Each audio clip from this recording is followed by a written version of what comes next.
prepared, unprepared nigga I ever met in my life. He like, yo, what we talking about? A word? Look.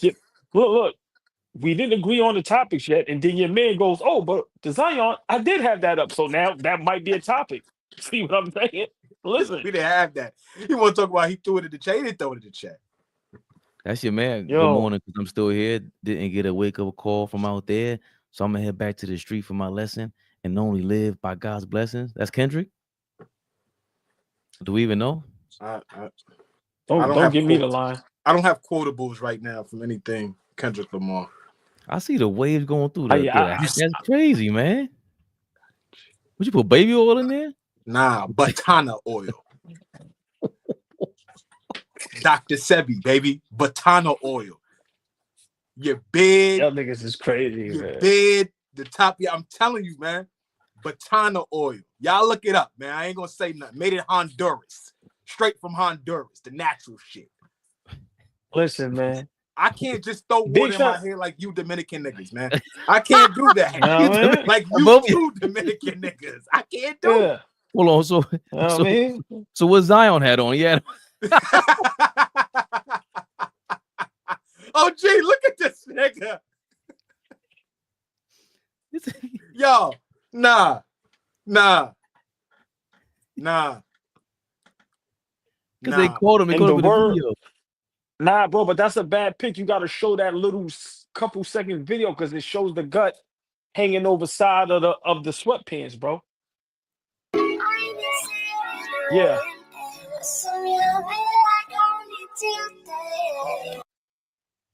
The words of the great T.K. Kirkland. Who raised these niggas? Yo. Who is around you? That's a what they call it? Big back.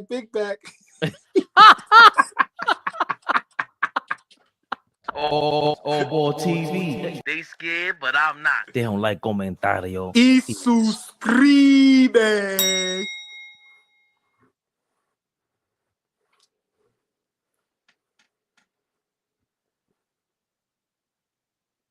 Come on, man. It never fails. A push-up. A pull-up. Like, he ain't even got his chest right, man. It's crazy. Run around the block. Something. He don't look like a conditioned athlete. And that tattoo is trash. That's. I don't even care about that shit. Like, come on, bro. Shave your chest. Get all that nappy body hair off you. It looks weird. You're 23 years old. How do you have nappy body hair? It looks weird. I don't. We live. I'm so disappointed. Never the little one. You can talk over the drops, man. You guys have that courtesy.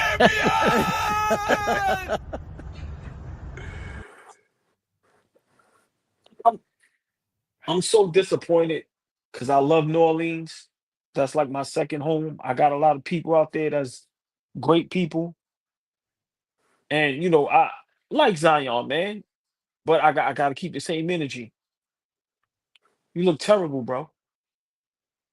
It's no way in the world that you've been struggling. Like I said, they've been saying this. And all you're doing is proving everybody's point. They say you've been struggling with your weight. Say you're injured. And we don't see. Come on, man. Nah, I'm done. Yo, he really looks like me. Nah, he really looks like dark-skinned me, bro. We need the side-by-side of Fabian and Zion right now with their shirt off. Hold on.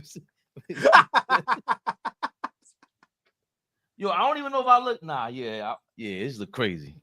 Nah, this is crazy. He's a professional basketball player playing in the best league in the world.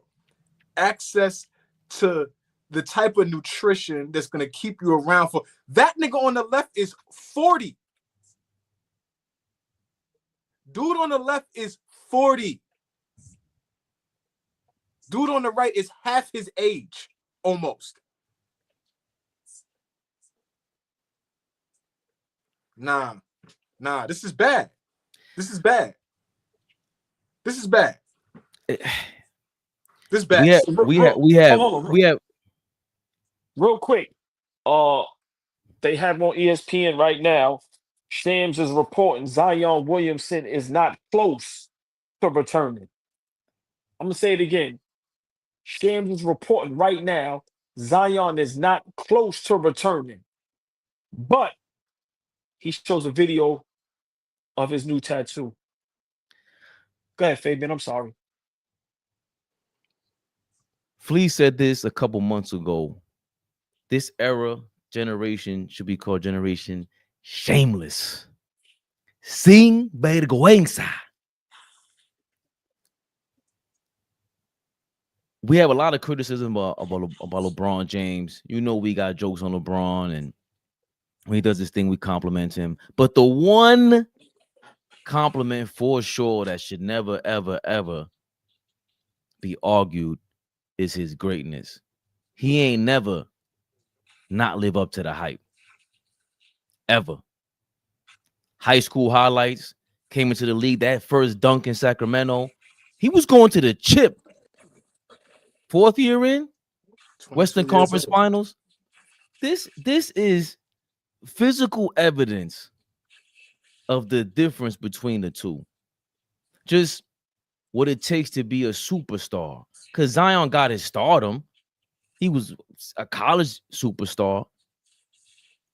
And LeBron has always showed us that there was a difference between superstardom and stardom. Yeah, we always criticize him. He doesn't have the Mamba mentality, Jordan mentality, but he clearly has the mentality to be a superstar. We've seen him in the finals meditating, and we have physical evidence of him processing what it takes to deal with that kind of pressure, just being not just a superstar where you know who I am and I'm superhuman, but to get to the next level of competing and winning. Zion has never showed any inkling of this.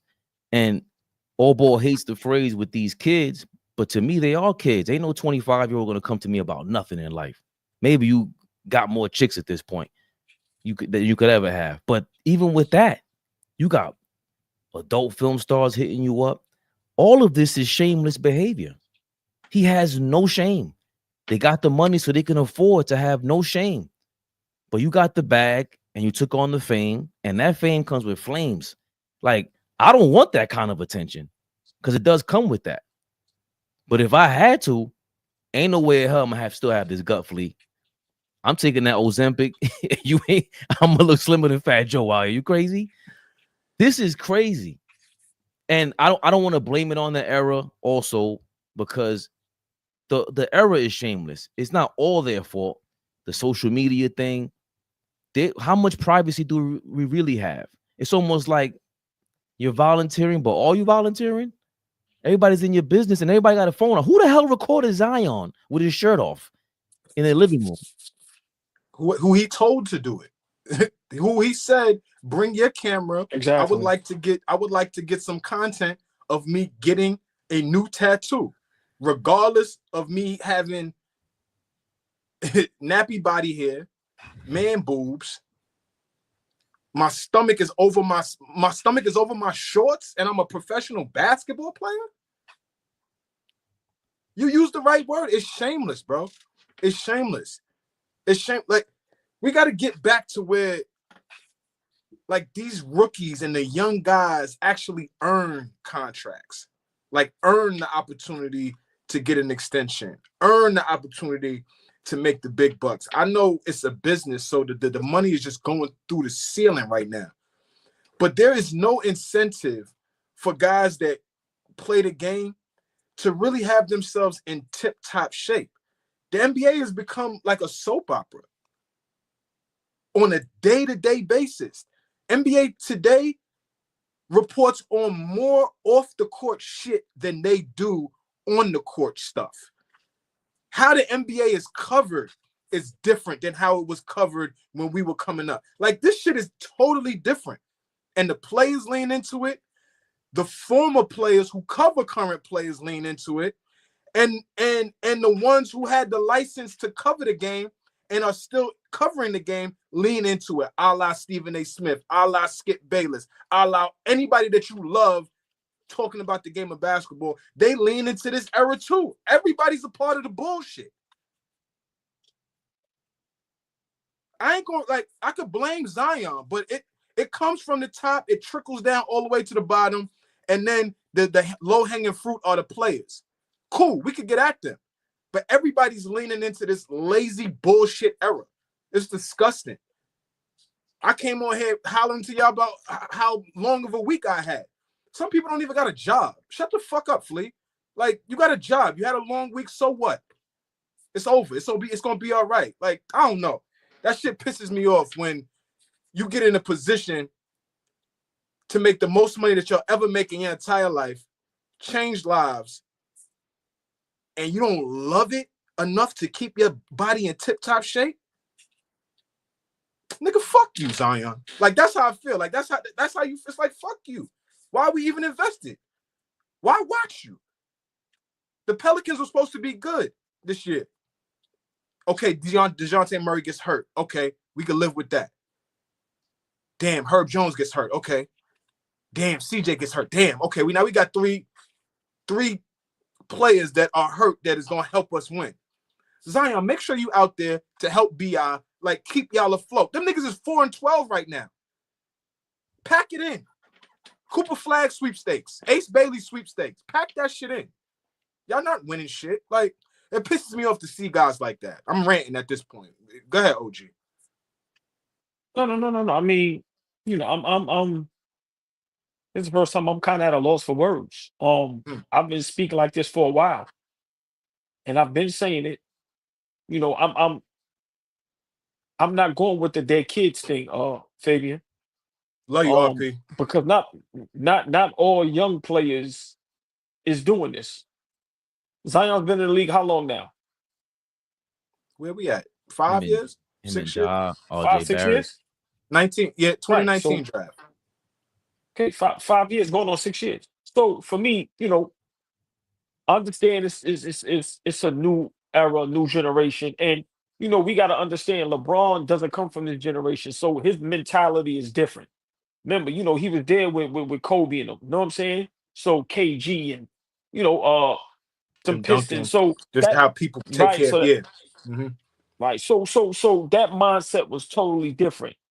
But I'm not going to make no excuse for somebody that can't stay in shape when it's your job to stay in shape to be able to perform. Simple and plain. Whatever you do outside the game, okay. If you want to deal with this female or this person or whatever you want to do, okay, cool.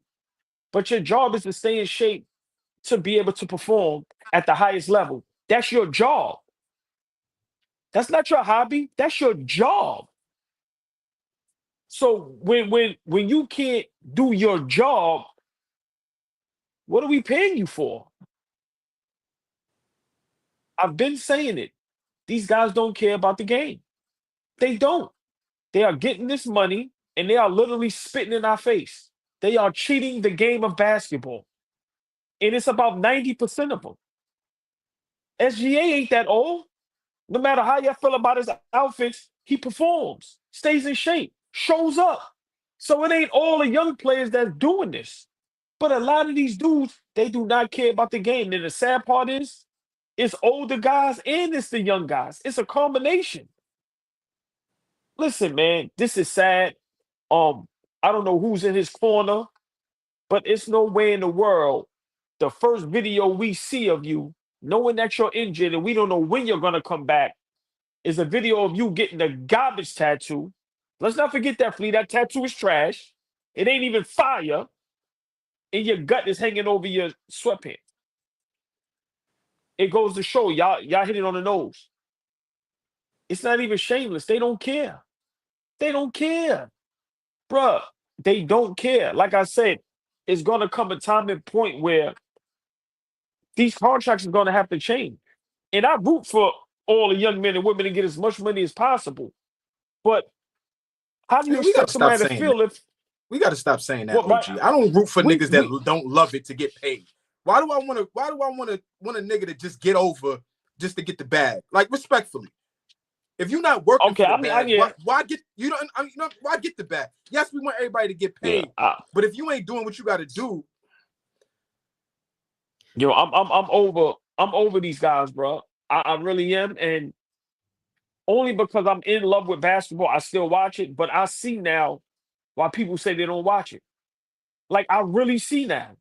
I know we joke and troll and have fun, but I never thought I would see the day where I can actually say to myself, I see why people don't watch the game. Literally. Wow. Wow. It's a sad day, man.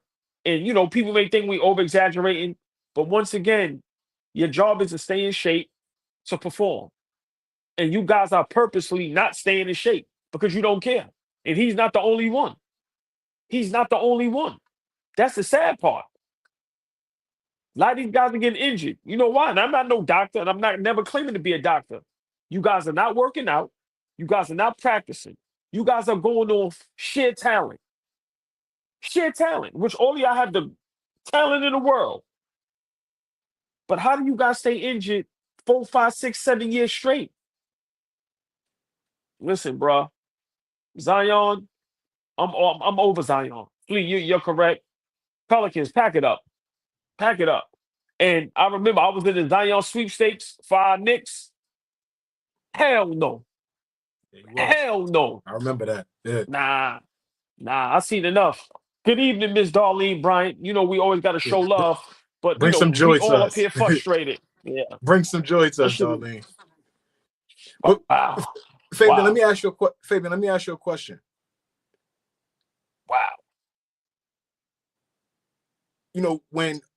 When talent doesn't meet hard work, talent is wasted or something like that. The term is something, there's some catchy phrase that niggas use with talent and hard work. But down to the bare bones, when a guy is talented, do you automatically assume that he's a hard worker? Oh, no. I think, and what's funny, to be transparent, we always talk about that.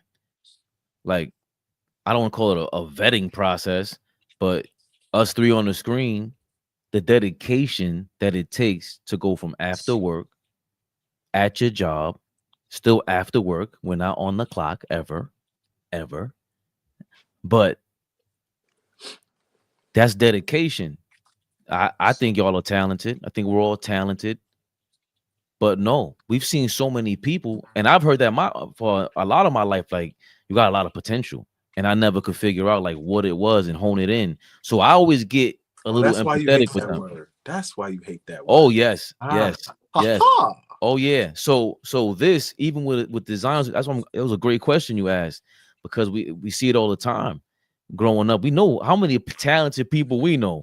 Like when Jada said there's probably a Jordan, somebody better than Jordan and right in upstate somewhere, whatever. Locked up, yeah.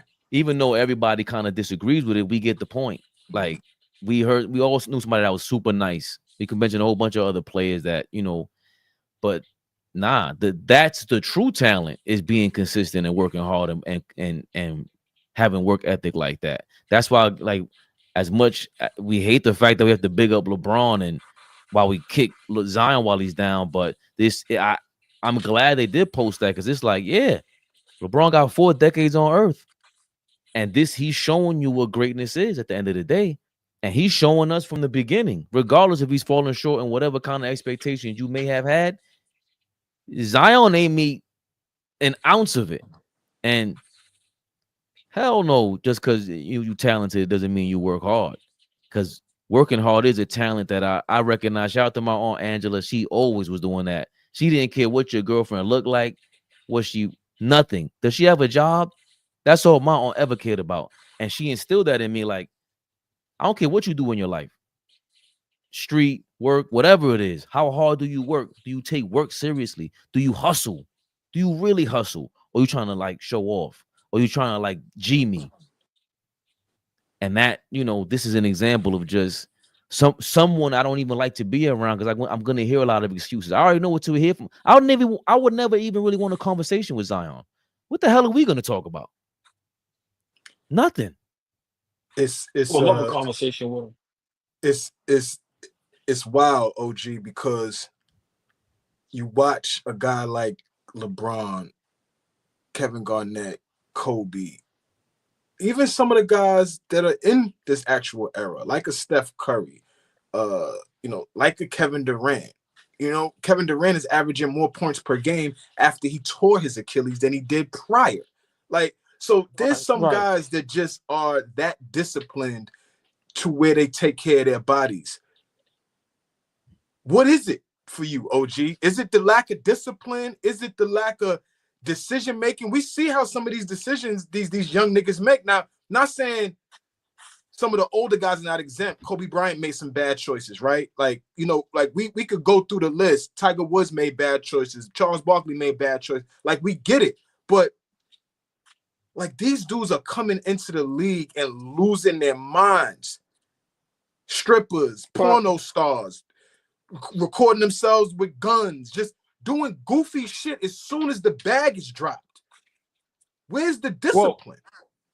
So great point, man. And big shout out everybody in the chat. This is what I want to say, because my generation, and I'm older than y'all, not by much, but my generation, those guys were wild as well. So I'm not gonna be a hypocrite, right? Those guys was doing just as much, right? But when it came to their job, you seen the dedication, you seen the hard work, you seen the competitiveness. These guys today, this is the only generation where I realized winning doesn't matter. None of these guys talk about winning multiple championships. Think about that.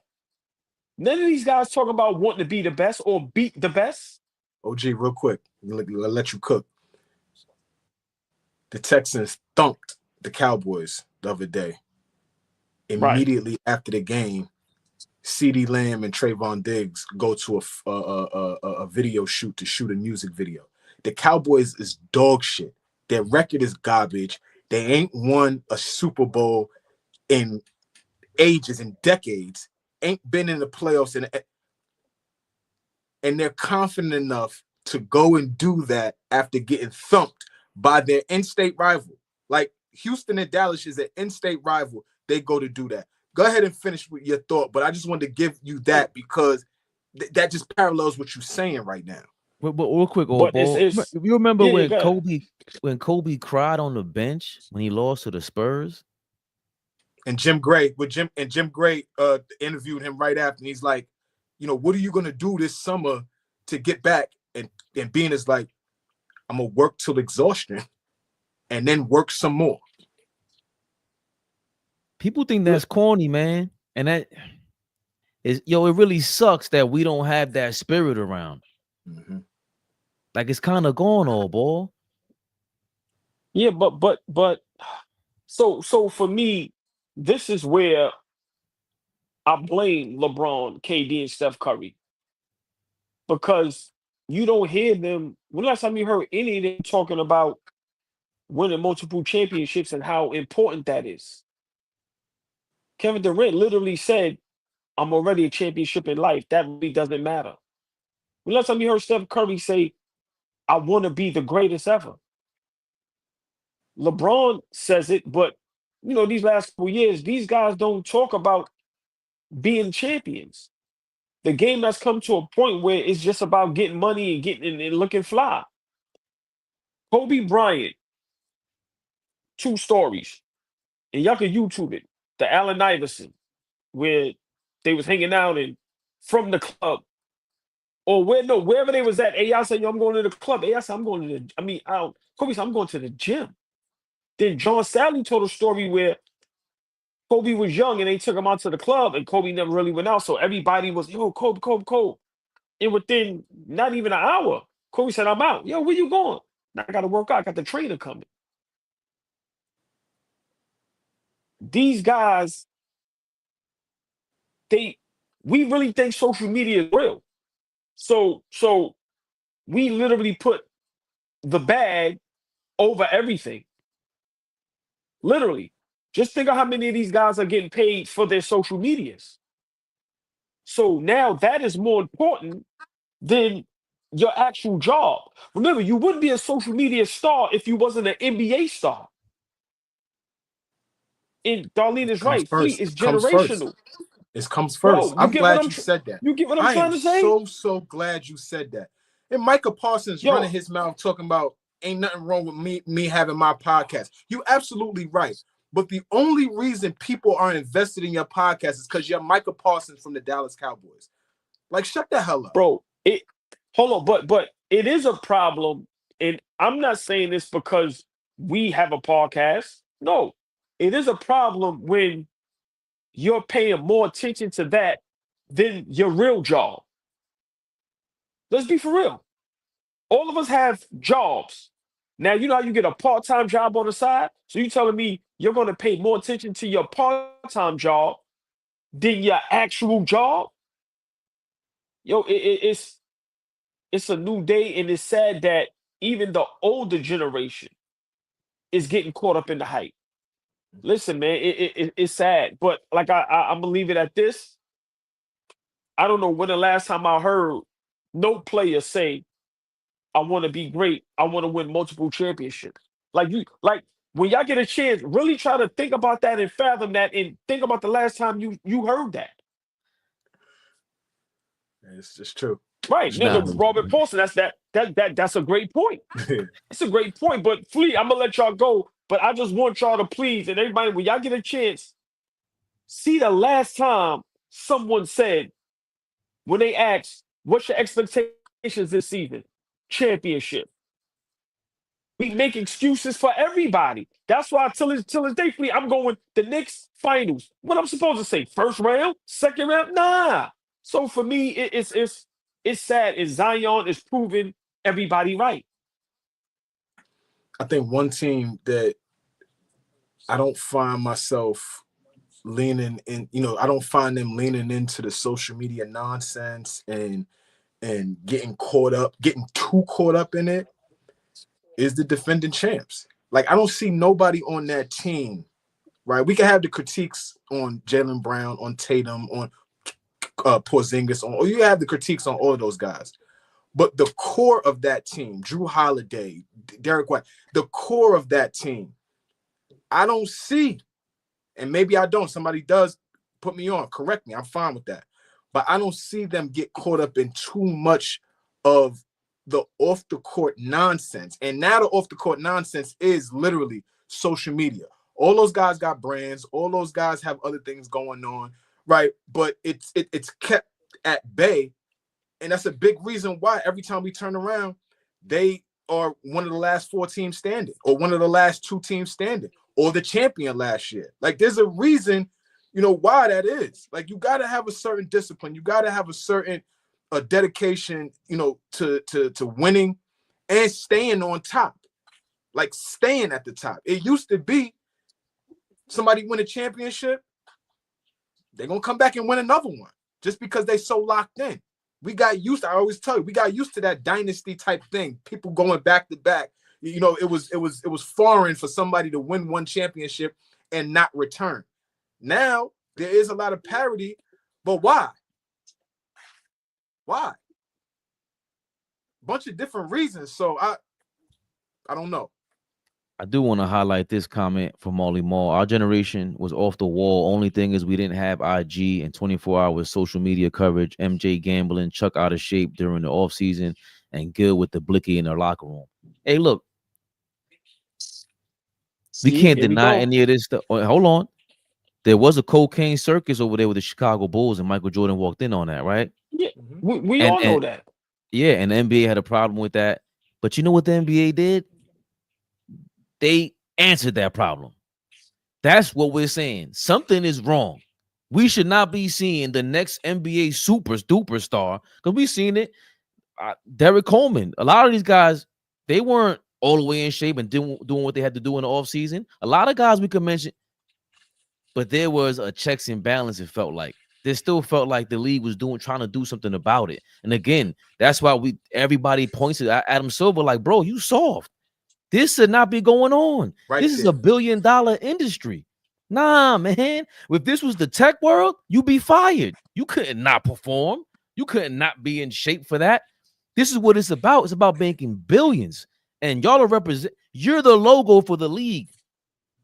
And I hate to sound like Stephen A. Smith, but he's right when he talks like that. trying to make the boss more money or whatever he said. You have to represent the whole company. That's what it is. You signed up for that. You signed a contract with them. Y'all ain't gangsters. You're not street dudes. You're not hustlers. You're not a rapper. You're signed to the NBA. That's what this is. There's no pride, man. There's no. I had to talk with my daughter yesterday, man. Listen, who cares what everybody's talking about? Right now, you 17. And a lot of things are running through your head that a 17-year-old, but you don't even realize how much family means to you. It won't take you until a couple of years, but trust you and me, it's my job to instill in you that nothing matters but family. Go get your money. Who cares what they talking about? That's it. But the way to get money is like that. Or it's not like what Zion is doing out there. This is ridiculous. But see, Fabian, you named the guy, right? Derek Coleman. Big shout out to Derek Coleman, right? But you named him, and there's several other guys, and maybe we don't need to run through a list, but there's plenty of guys that we could talk about from our era and the era before that didn't take the job seriously enough. But this is what happened. The NBA got them the fuck out of here quick, or their level of cachet and who they were dropped quick. Now there was a system that filtered that. Like there was a checks and balances. You would be like, I'm gonna bust your ass. You talking about homeboy over there? He's garbage. He ain't in shape. When Coleman couldn't get his weight right or couldn't keep whatever under control, New Jersey got him out of there and sent his ass to Philly. And he was not the guy going forward in his career. These guys, for me, they don't get enough humble pie cut for them. Trade Zion. He can't stay in shape. Trade him. So he can understand, like, there's a standard that we're trying to build here. And if you're not trying to meet the standard, Embiid, get the fuck out of here. We don't need you no more. Trade you. Now, and for their fans, this is the standard. Y'all both made great points, but I'm a slightly disagree, because back in the older era, regardless of whatever they did, which I said, I'm not a hypocrite. They was wild back then too. You never felt cheated though on the court. Today, these guys are cheating the game. Simple and plain. Never felt cheated back then. What these guys are doing is highway robbery. The whole league is Ocean's 11 now. Like literally. The score is 140 to 130. Is literally no defense. Now, the James Harden effect, the video I see of Luka now, wow. Wow. So for me, listen, man, I'm gonna end on this note. This is how you know the league is sweet. When Magic and Bird and them guys got older, Mike got their ass out of here. LeBron is still getting you young niggas out of here. How was LeBron, Durant, and Curry still cooking all of y'all? You know why? Because y'all ain't in shape and y'all don't care about the game. Listen, man, it's a sad day. And Zion, man, you know, people used to try to defend you. But, you know, it's wow, man. Wow, man. I'm so disappointed. I'm so disappointed, man. It's not funny. It's not funny. And I've been saying this for a while. And I'm just glad that sometimes, you know, because I don't mind being wrong. But when I'm right, I'll be dead right. And I've been saying this for a couple years now.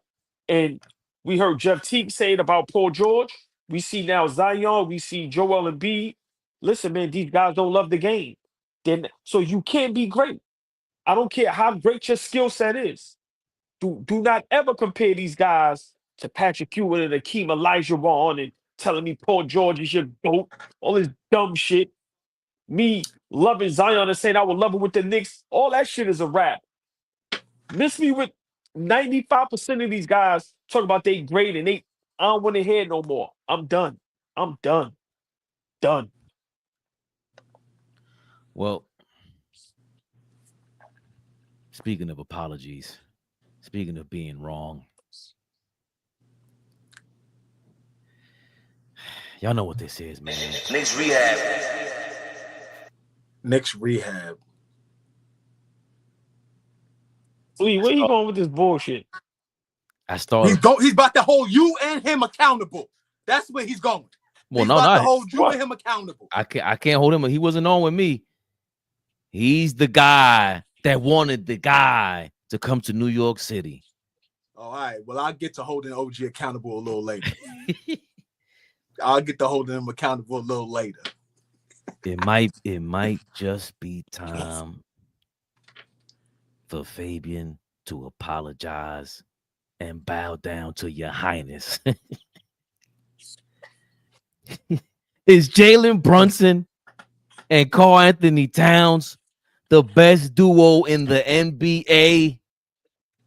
The NBA's top pick and roll duo so far this season.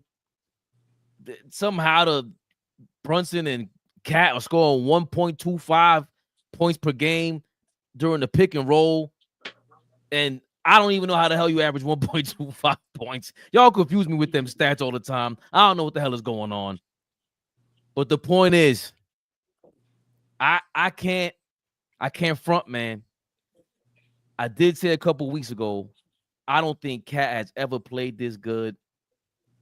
I did not expect him to be this good in New York City. And you got stats here saying Karl Anthony Towns, through his first 13 games with the Knicks, has never recorded these kind of numbers in any 13-game span on Minnesota. 341 points, 161 rebounds, shooting 51.5% from three. He made 34 three-pointers. That's already a damn record, I think, with as far as centers go with the Knicks. Jesus Christ. Karl Anthony Towns, I apologize from the bottom of my heart. I didn't know you had any dog in you whatsoever like this.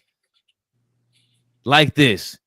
Because boy, oh boy, what's making this even easier to apologize to you? Yo, dog. Julius Randle, who I said was a dog.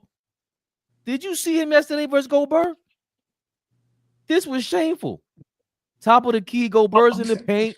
How is it shameful? Gobert, get the fuck out the way. You're not going to do nothing with it when I throw it to you with your back to the basket. Get out the way. Look at Ant-Man. I'm gonna be honest. Get out the way. Look. Nigga, why you posting up? You know we ain't giving you the ball. Yo, that's he about to go too. Like, hold on. Like, drop that, Fabian. Like, hold on. To keep him engaged, to keep any big man engaged, he got to touch the basketball. I get that, especially a defensive-minded big man. Touch the basketball, keep him engaged, let him know that he's not an offensive liability. But at the end of the game, it's 95-95. They didn't score again, y'all. They lost 100-95. They didn't score again after that play. To the Raptors. Fuck who the team is. That don't even matter. They didn't score again after that play. Get out, yo. Move, Gobert. Get the fuck out the way. Listen, real quick, I'm telling y'all. King Speech with the $2. Oh, big shout out to King Speech. What you call that? A chat? Super chat. Super chat. I forgot what that shit is called. Appreciate it, King Speech. AllBall TV member, man, and always drops jewels. I told y'all, Tibbs brings out the best from Cat. You did tell me correctly. Because damn, AllBall. Well, Fleet, I ain't gonna let Rudy Gobert take away our shine because our Knicks is looking good. I'm gonna just say, Fleet, I agree with you. I will never in my life throw Rudy Gobert the ball ever. Even if he's wide open, I'm not throwing him the ball. I'm just being honest. So Fabian, I appreciate the apology. I gotta apologize too, but I don't really want to apologize because I hope that the Knicks is watching our platform and hopefully we holding their feet to the fire. Because Bridges and OG, I was up to here with them. And now they're playing great basketball, so I got to give them props. But you and Fleet said it. It's going to take some games. Me being who I am, very impatient, still is impatient. I don't want to hear jack shit when we lose. I'm crying like a baby. But y'all said it. Give it about 20 so games. Let's be for real. Cat was the number one pick. Cat was always talented offensively. I'm not surprised. I'm more so just happy that we're starting to play good basketball. And I really feel, and then think about it, fellas, Cat is playing out of position. Cat is at the 5. Cat is not a 5. So this is why it's so important. People laugh, but when Precious and Mitchell Robinson come back, we are going to be a real problem. If we continue to play like this, and what I've been saying, we are mirroring the Detroit Pistons. The way Mikal Bridges is knocking down those mid-ranges and running around those picks, he's looking like Rip. Brunson is our Chauncey Billups. We have our Rasheed Wallace. And we have our Tayshaun Prince in OG. We just don't have a Ben Wallace, which make him be Mitch. We are playing great basketball. And to me, the big change is Tom Thibodeau. He's still on the hot seat, but he's using the bench, fellas. Using the bench. Campaign is playing great basketball. Jericho Sims, I mean, he's rotating 8-9 guys. So for me, I'm not surprised with this cat thing. I'm just surprised that we're starting to click quicker than everybody expected. Some people may say, yo, give it to All-Star break. And I was telling you, I ain't giving it that long pause. But listen, man, I'm excited. And 4-game winning streak. We should win tomorrow night against Utah. We're playing great basketball. And I think Brunson and Cat is starting to figure it out. And when those two figure it out, think about this, Flea, and I'm going to pass the ball to y'all. Think about they both can average a double-double for the season. What if they both average 25 and 10? 25 and 11? Listen, man, we got something special going, and I think that's very possible. And once Mitch and Precious come back and they get in game shape and they're healthy, the league is in trouble. And I'm going to say it here. Fully healthy, Flea. I see the Knicks and OKC in the finals. It's not a bad that's not a bad prediction for right now. I think offensively we're beautiful. In terms of offensive rating, we're second in the league right now. Right? We second? Yeah, we could score with the best of them. Cat's averaging 27 a game. Brunson is averaging a career high in assists right now, and seven assists a game. I love that, right? We're getting double digits from everybody in our lineup. 17 from OG, 18 from OG, 16 from Bridges. Bridges leads the league in mid-range field goal percentage. Like, offensively, we look beautiful. Josh Hart, 14, 9, and 6. Like, better than John Starks. Like, so, you know what I'm saying? Like, I love what we doing. 10 points off the bench from Deuce McBride, right? Like, we getting a lot of stuff offensively. But I want to address one thing that you was talking about, OG, when you compare us to this Detroit Pistons team.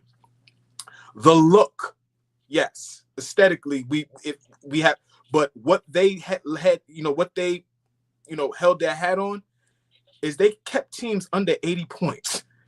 They were a defensive stalwart. They suffocated you on defense. We are 21st in the league in defense right now. We're not good yet. Great point. Precious come back. Mitch come back. I think that changes how we look defensively. But we won the other night against Phoenix, but still gave up 120-something points, right? So we still have with no KD and no Bill. With no KD. Crazy. So imagine a guy who averages 27 a night being in the lineup. Another guy who could go get 25 a night and Brad Bill in the lineup, right? We beat them. That's over with. But I'm just saying the only concern that I have about our Knicks right now is defensively. But everything else is coming together on the offensive end. I don't think we're going to struggle at all scoring the ball. Like Fabian highlighted, when we started to talk about our Knicks, Cat looks amazing. Like offensively, we have a piece that not many teams have. A guy that's going to stretch the floor and a guy that's not just going to settle. Like, he loves the three-point shot. He loves it. But I've watched this dude put the ball on the floor and get to the rim, get to the free throw line. Fabian said that. We're going to miss a guy that hunts the free throw line. I don't know how many free throws a game Cat is averaging, but I know one thing. I've seen him more and more get to the line over the last 5, 6, 7 games. So I like what we're doing. He's doing exactly what I asked him to do, which is rebound, right? He's doing exactly what we need him to do. And then Brunson is facilitating, man.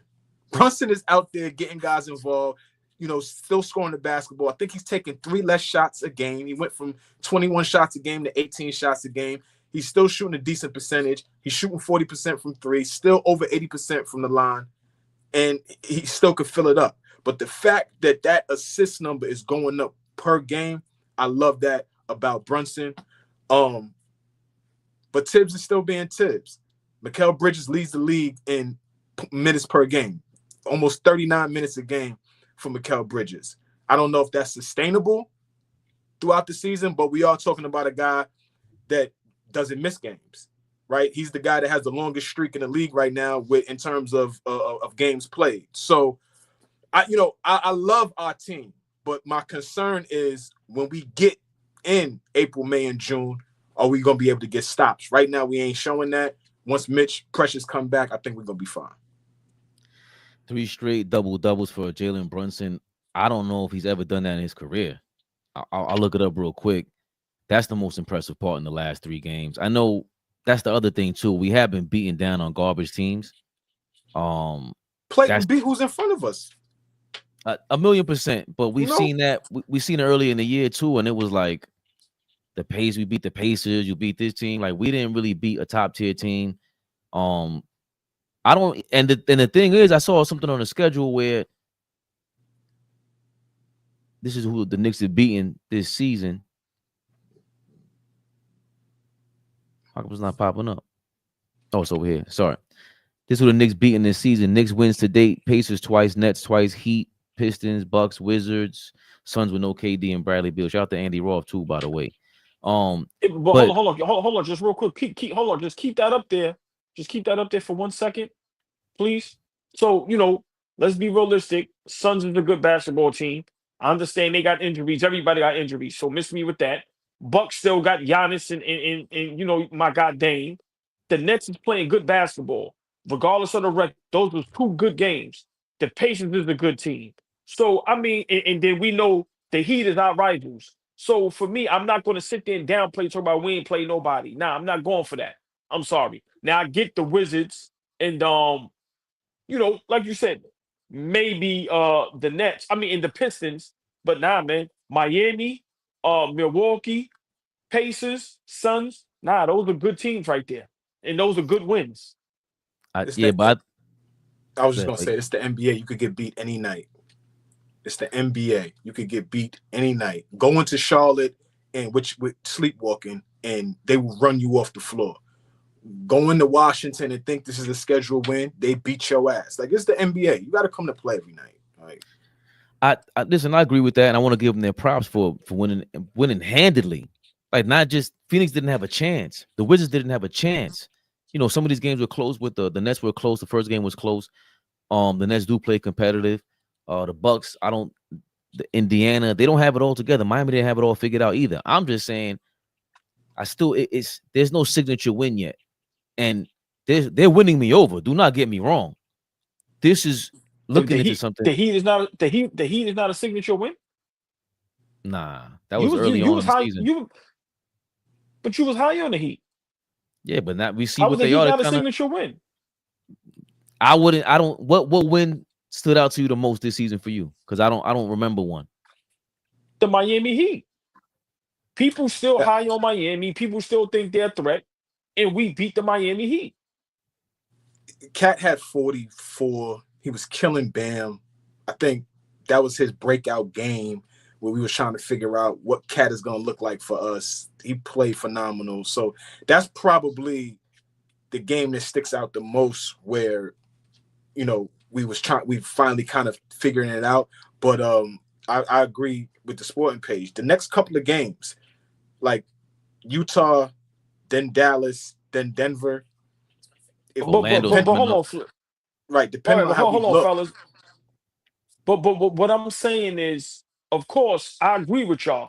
But I'm saying up until right now, before the season started, when people asked, give me some of the best teams in the East, some people took Miami over us because some people still think they are a threat. And we beat Miami. So in Butler, Bam, and Tyler Hero played. So to say that's not a signature win when people before the season started, now of course we'll be like Miami is dogs. But before the season started, people still had props and respect for Miami. So I just think that was a good win for us. I just think I don't want to call it fool's gold, but we still got to beat the great team. Like Orlando, to me, is going to be a real test for me. Even without Banchero, they're playing tough. And I've been saying that since last year. Nobody did. All right. I'm saying it this year. They're playing amazing. Franz, the German Ruger, he's having his breakout year. He's leading that squad. But these are all winnable games. The Utah thing is a joke. Denver's going to be a challenge. That's going to be big time. Dallas, they're trying to figure it out as well. Charlotte, beatable. Pelicans, beatable. And Orlando. The next 1, 2, 3, 4, 6 games, Denver and Orlando are the ones we can't sleep on. And you can't sleep on Charlotte. You can't sleep on Charlotte neither. They playing good basketball. They're not a better team. Can't sleep on none of those except right. We could lose any of those games besides the Pelicans. Detroit playing better. We shouldn't lose any of those games. My point, if we're as great as as that offense is showing, and OG's coming out to be this two-way player that he is. But look, I only pull this up because our schedule. Look, Orlando, Charlotte, Detroit, Toronto, Minnesota can't figure it out. That's what really got me over the cat trade too. That Julius Randle them can't get it together. Pelicans, Toronto again, San Antonio, they're beatable, but they can win a game too. But Orlando, Washington back to back. This is up until January, y'all. OKC is January 3rd. We can. Where's that game at? The OKC game. That's at home in OKC. Look like it's on the road. Well, I just missed it. January 3rd. That's at OKC. On the road. Yo, what I'm saying is we could go on a hell of a run and really put some fear in the league. The way we're playing lately, we don't even play a tough team to the second half of the year, it looks like. I'm just saying. Mitch comes back around that time. He's reportedly back practicing or doing some sort of workouts. And does he look like Zion? Take your shirt off, Mitch. Does he look like Zion? He flexed. He showed you the guns. Does he look like Zion? Take your shirt off, nigga. Pause. Thank you, Giles. Thank you, Giles G. Those look too many trap games. We gotta Flea is correct. We gotta play. A lot of them games, like that first Brooklyn Nets game we played, we could have lost that game. That was a trap game. Listen, man. Boy, that was a trap game. When they won that.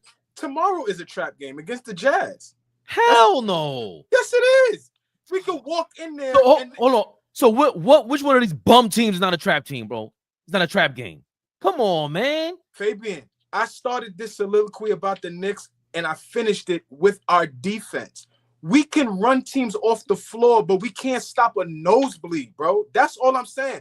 And some of these teams are figuring it out offensively. They're just bad. So you're telling me that tomorrow night in Utah, Colin Sexton couldn't have a career night and it'd be rough for us?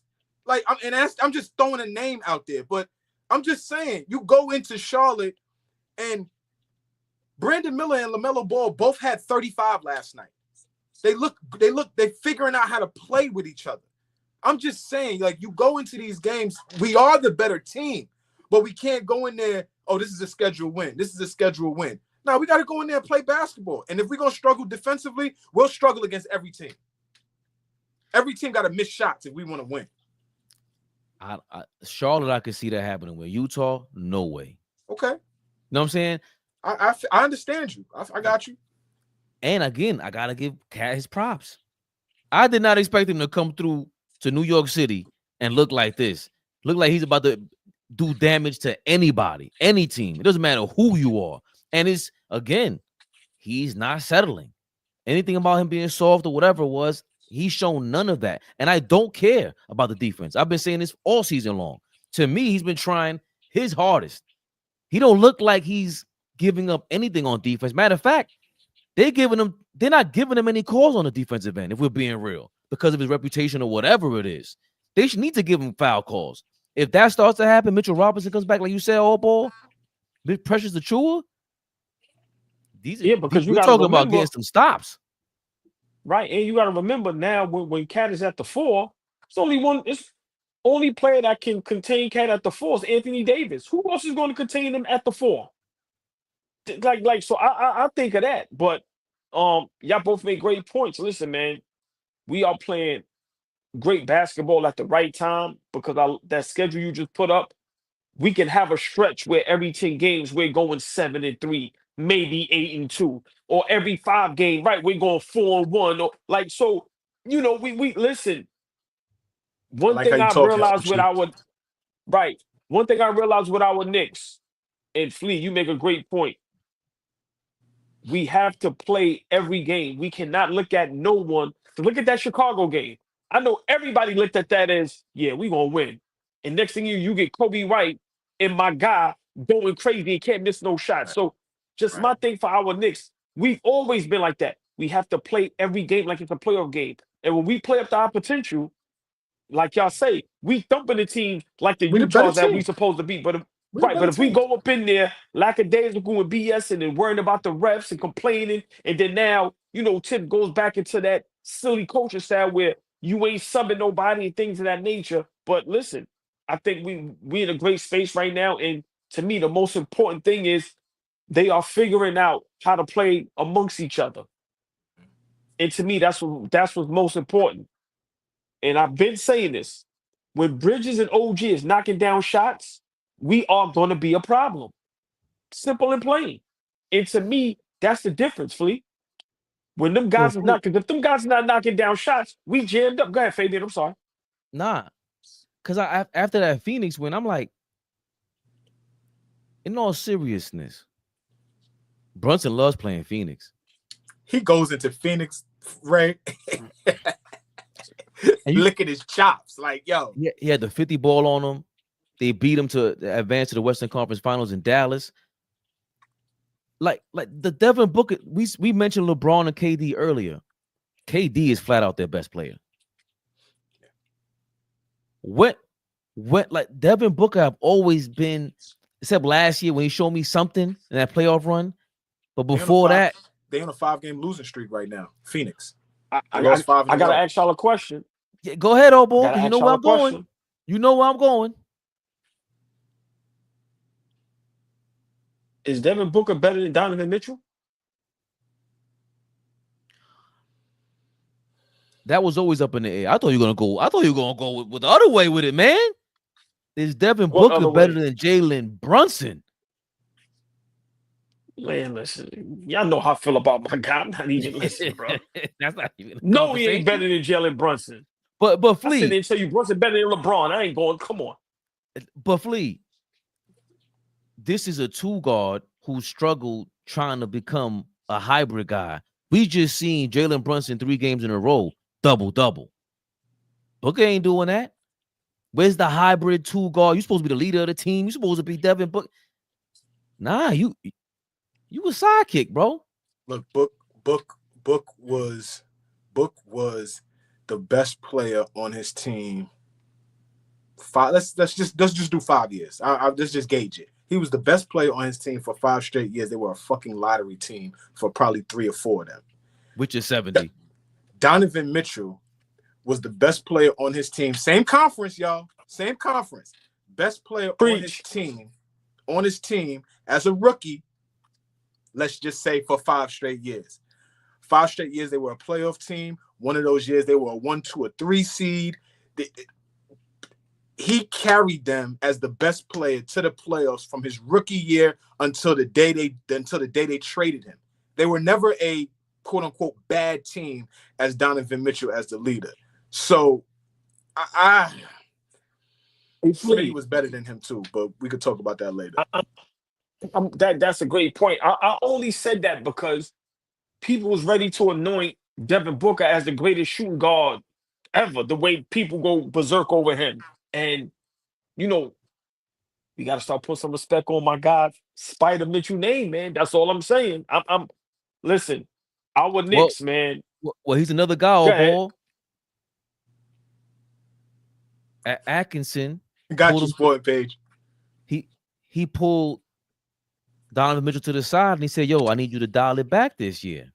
And now look, 15-1, they won 15 straight. And Booker has had talent around him. He's supposed to be the leader, and he does talk a lot. That's my thing about him. Like, it ain't just his fans or NBA fans. He talks a lot. Donovan Mitchell really don't talk like that. Fabian, could I ask you to do something real quick? I'm not exactly sure what year it was that the Utah Jazz were like a 1, 2, or 3 seed. Whatever the highest seed they was when Donovan Mitchell was there. Can you pull up that season? Because I think, if I'm not mistaken, didn't Utah win 15 in a row or something like that during that year? Mm-hmm. Didn't they go on like a crazy run of winning games in a row? Like, we could say what we want about this dude, but he's a winning player. He hasn't won a championship yet, but Spider is a winning player. Wherever he goes, these teams are in the playoffs. They win 50 games, right? Like, they're winning teams. So he might be the best shooting guard in the NBA right now. I mean, I'm still I'm still gonna go Anthony Edwards or Jalen Brown or Tatum, whoever the two guard is over there. Like, I'm gonna still go one of them before I go Spider. But I don't think nobody's wrong. If we feel like Spider's the best in two guard in the world, I ain't mad at that. I don't like Ant-Man shooting 13 threes a game.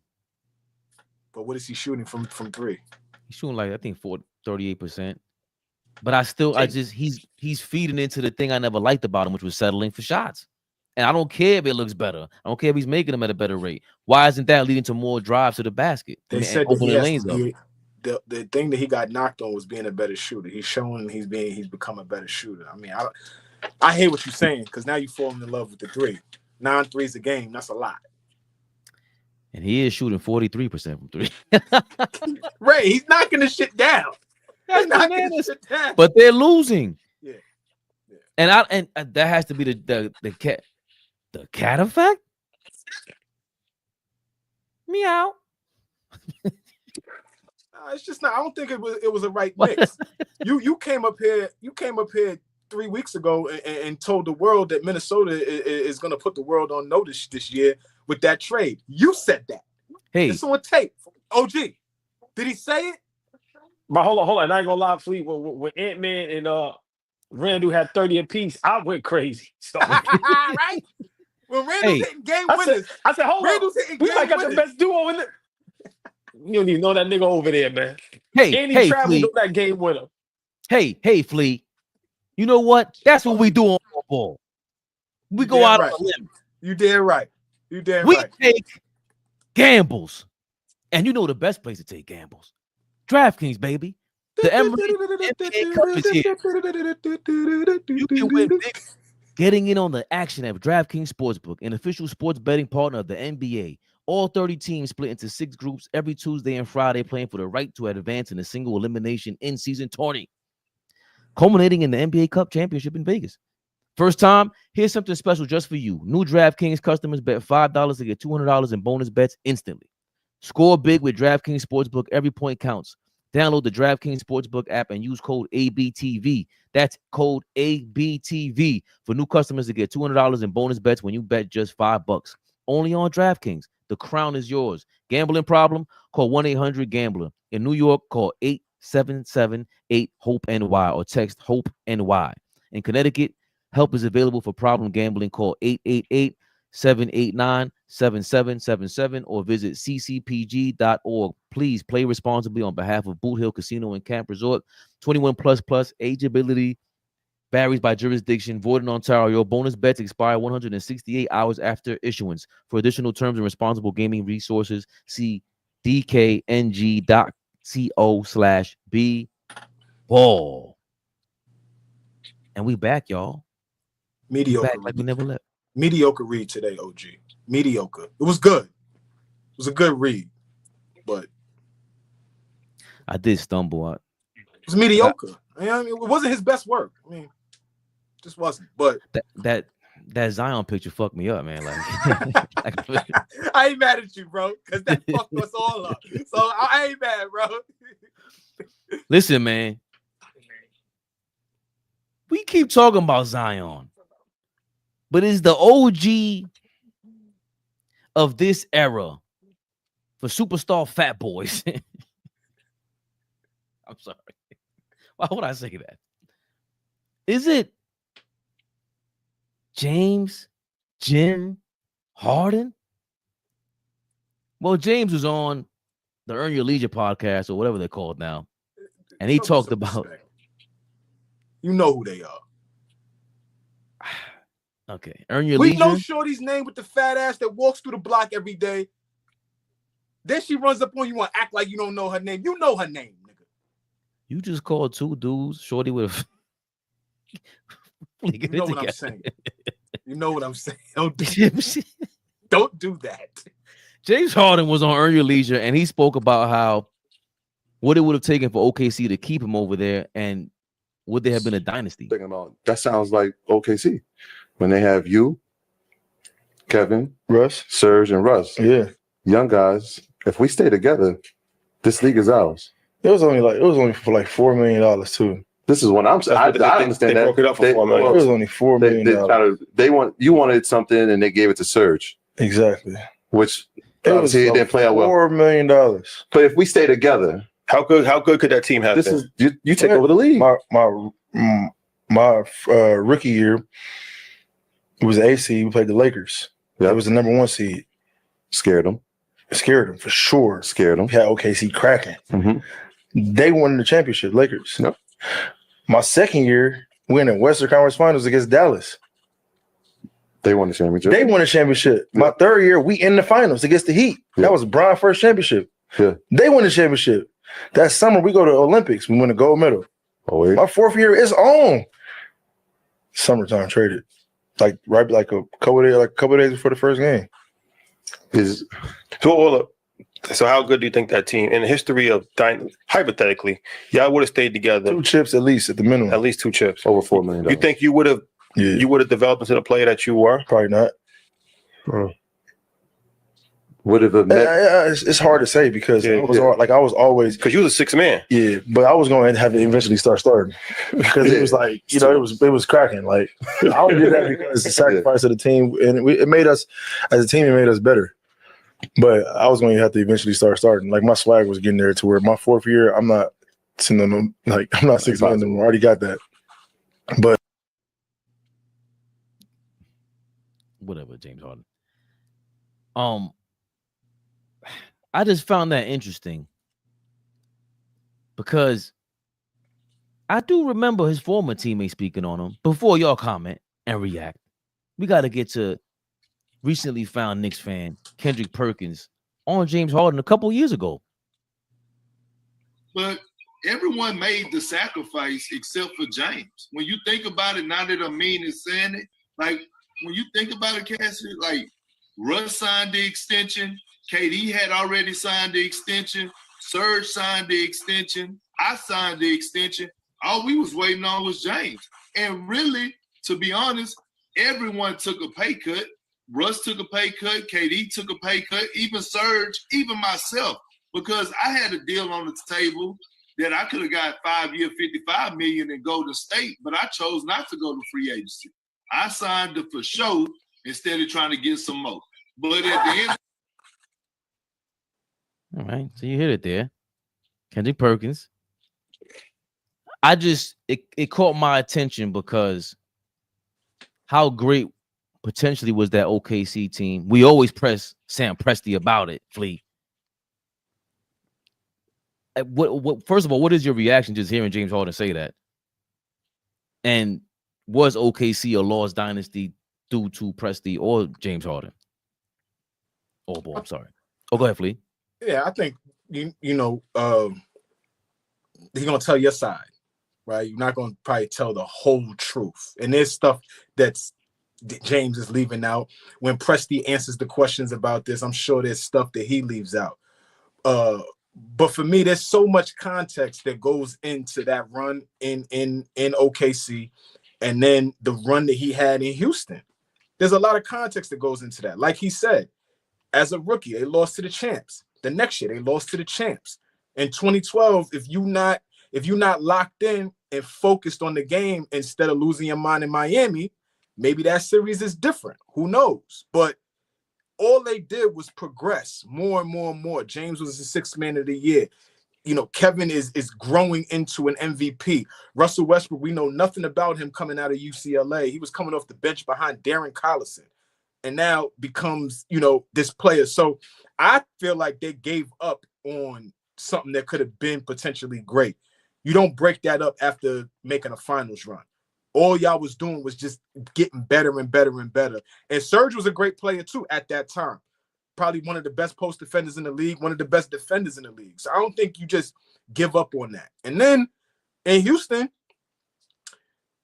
those early teams weren't very good. And then when you finally get good, you up 3-2 against a dynasty against Golden State. Like, so it's not like I don't add losing player to James Harden. There's a lot of context that goes into it.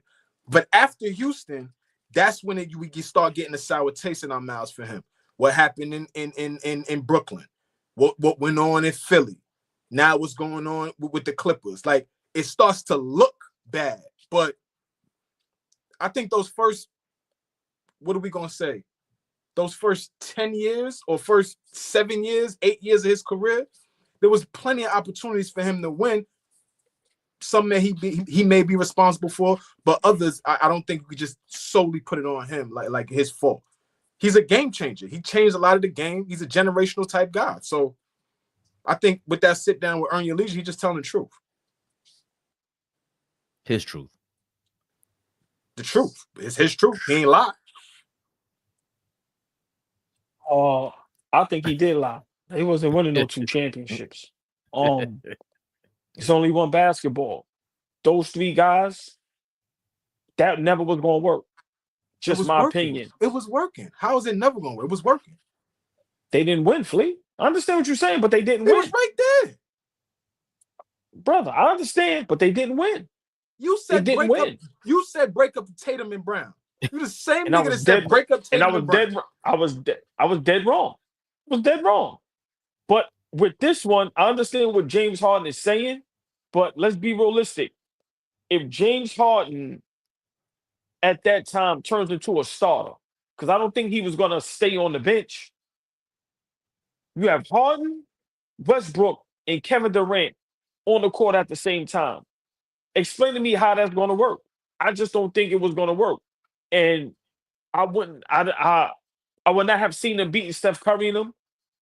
Because after that, that's when Curry and them was getting their run, right? 13, right after that. 14, 15. Right, with Bogut, when they were just having them great teams. So I get what James Harden is saying. It definitely would have been great to see. But maybe they get to another finals, but to be potentially a dynasty and win 2 championships, I don't know, because who was going to sacrifice their game? And Flea, I agree. You know, they had a great roster. Serge Ibaka at that time was real good. But once again, those guys together, 4, 5, 6 years in the league, with that mind, like, listen, James Harden's not coming off the bench no more. So now Westbrook don't even want to get the ball up. So I don't know. I don't know. But what they countered the fact that they started to see Russ being a quote unquote ball dominant guy by having Harden finish games with the ball in his hands, making late game decisions. Like, it's hard to look back at Harden in OKC and forget everything he did in Houston. So he's a 25 a game a night, 35 a game, a night. He had 3-4 scoring titles. Like, it's hard to erase that. But that all happened when he became the man. Just imagine him staying in OKC, being the facilitator. He probably would have been the best point guard in the league if he's at that position. So, it's hard to see it, but I think that would have been right there. At least one championship. One. And to me, Giles, you hit it on the nose. OKC's problem to me was always Scotty Brooks. 1,000%. Like, all right, Kevin Durant is not vocal enough to tell, or doesn't have the personality to tell Russell Westbrook to give up the ball. That's your job now. Get the ball out of his hands. And Billy Donovan, man, he's a guy that I just don't lose respect for it. He's giving me no reason to lose respect. He was the guy that had Kevin Durant moving around on defense before he was on Golden State. Everyone loves to give Golden State the props for making Kevin Durant whatever it is. They were up 3-1 against Golden State without James Harden. I think once they would have had James Harden at point guard, especially the way he played on the Nets, yes, he's more experienced, a little bit older. He's gotten over he gotten his superstar cachet and all that. But a guy like Billy Donovan now, they're the okay, yo, we need you on defense like this, KD. Yo, Russ, we need you off the ball. Look, you could probably rebound more than everybody else. Go do that. Kevin Durant don't mind you getting all the rebounds. James Harden might, but give him the ball. Let him push the ball up. That team, y'all say Golden State broke out. Yeah, but Golden State didn't have this. This is 3 MVPs. This is insane. To me, it still goes down as the biggest just fuck up ever in NBA history. It will always goes down as that. And I totally disagree with James Harden because Kendrick Perkins went on to say the Olympics was what messed James Harden up. They gassed him up in the Olympics and said, yo, you need your own team. You need to lead the league in scoring. The same thing Kobe was doing to Russell Westbrook and Kevin Durant. Yo, Russ, don't let Kevin Durant lead the league in scoring. You should. So they play these games with the Olympics, kind of gassed up Harden. You could be a superstar. Okay, but that's on Harden to say, you know what? Let me take a pay cut because I see something great over here. You ain't see that in Houston. You had to see it again over there in Brooklyn and get traded over there to get back with Kevin Durant. And you knew he was great already. This ain't on Sam Presti. It goes back to what we said about Zion.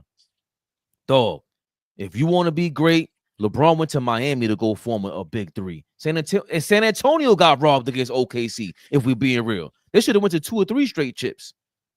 They have a big three. Y'all drafted a big three. Why would you run from that? That's the key to the NBA history. You want to be remembered as a solo act? Nah, man. So I've always given Sam Presti the ownership, like you said, King's Speech.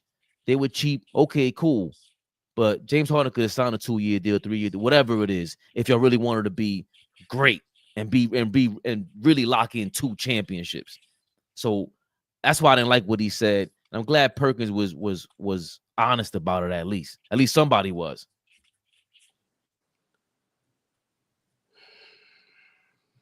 Shut up, Perk. Shut up. Real quick, do y'all want to big shout out? I just seen him up here, New York Janky. He keep asking that question. Do y'all want to talk about that real quick, real brief? You see what he say? Randall and Rudy? Yeah, saying basically, that what Randall did it maybe on purpose. And I mean, we spoke about it briefly earlier. I'm being honest, I'm not a big fan of Randall, and I know it may look bad to other people, but I wouldn't have threw Goldberg the ball neither. Being honest with you, like,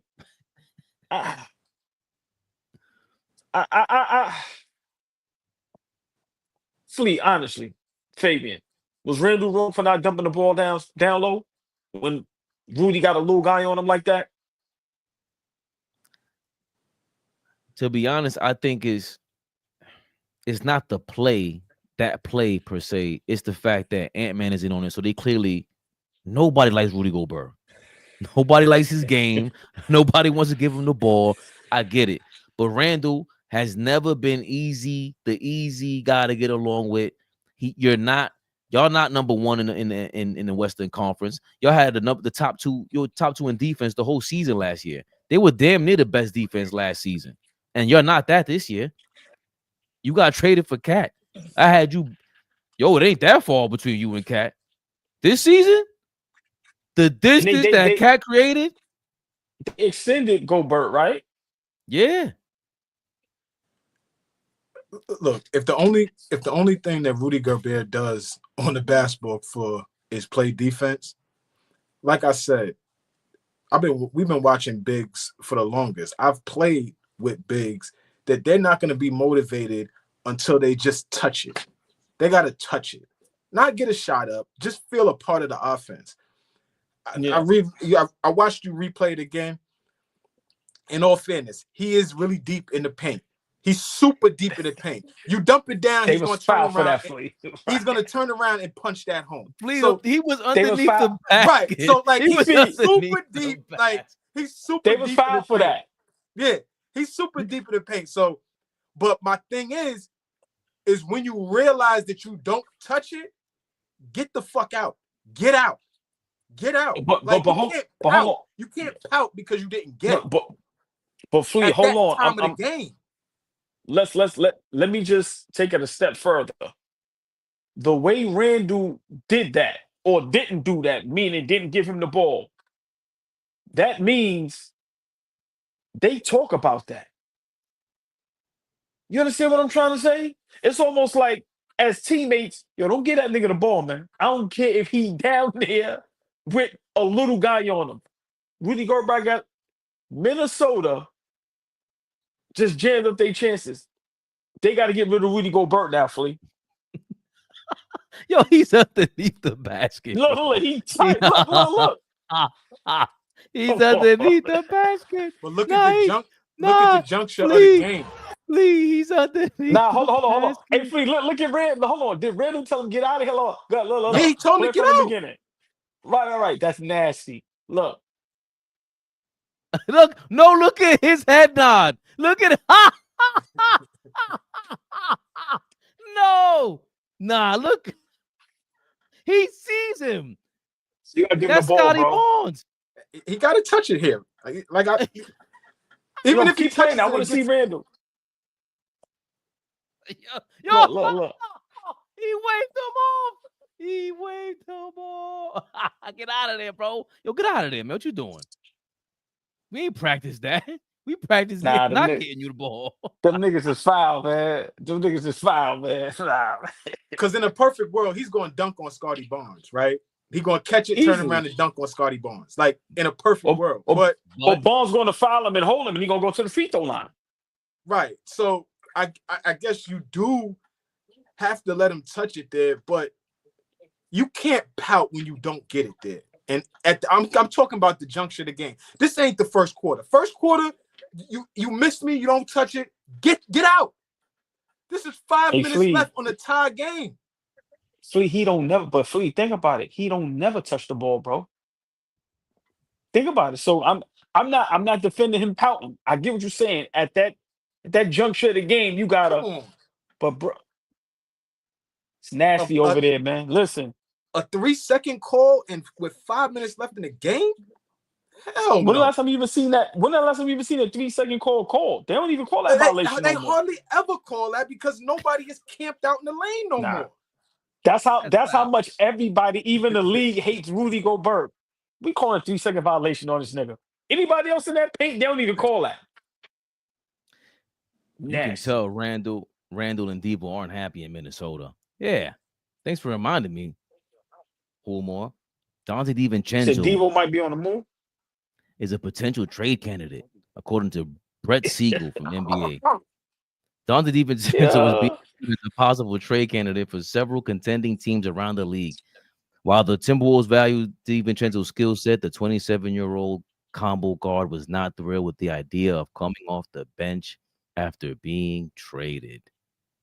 So he didn't want to come off the bench for us, and he don't want to come off the bench for Minnesota. So that's 2 teams out of 30. And you were going to sign with them last offseason if you weren't going to sign with the Knicks. If you didn't sign with the Knicks, you're going to sign with them. No, forget all that, Flea. How many people said when we traded him, like as if we traded away Jordan? Yeah, when they did the trade because we had to give him DiVincenzo. Yeah, of course. Idiots. Hey. Idiots. Hey, there's going to be people in the comments right now that's going to tell you Dante DiVincenzo is still a great basketball player, top 5 2 guard in the league. There's going to be people in the comments right now to tell us that. Well, I still got to defend my Dante position because having him come off the bench, and they didn't want to give up Dante. Watch your mouth, AllBall. That's number one. Number two, this says a lot more about. There's a big difference between Ant-Man, superstar Ant-Man, and Jalen Brunson.